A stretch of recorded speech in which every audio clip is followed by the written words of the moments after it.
Infants often have healthy hearts. Usually, when an infant's heart stops beating, it's because she can't breathe or has trouble breathing. Therefore, it's very important to give breaths as well as compressions to an infant who needs CPR. Just as in adult CPR, opening the airway correctly will help keep an infant's tongue out of the way to make sure your breaths are effective. Opening the infant's airway too far can actually close the infant's airway, making it difficult to get air inside. Follow the techniques you're about to learn to make sure you open the infant's airway correctly. Sometimes you'll find that your breaths aren't making the infant's chest rise. If you give a breath and the chest doesn't rise, quickly reopen the airway by allowing the head to go back to the normal position, and then open the airway again.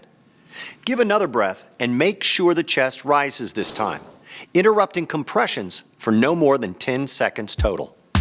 If the chest doesn't rise, begin pushing hard and pushing fast on the chest again.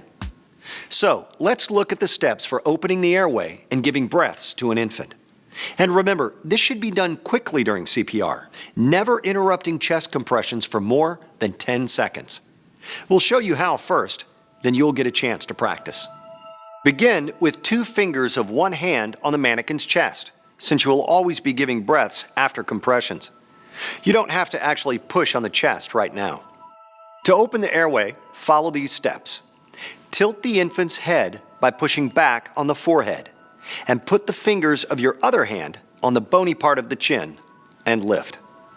It's important to avoid pressing into the soft part of the neck or under the chin, because this might block the airway.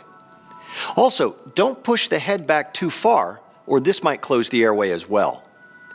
While holding the airway open, take a normal breath. Cover the infant's mouth and nose with your mouth. Give 2 breaths. Blow for 1 second each. As you give each breath, you should look down at the infant's chest to see it rise. Infants don't need as much air to make the chest rise, but you'll only know the infant has gotten enough air if you do see the chest rise. After giving the breath, go back to the position to give compressions. Let's watch one more time. Tilt the infant's head by pushing back on the forehead, and put the fingers of your other hand on the bony part of the chin and lift. While holding the airway open, take a normal breath.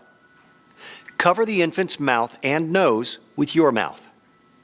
Give 2 breaths. Blow for 1 second each.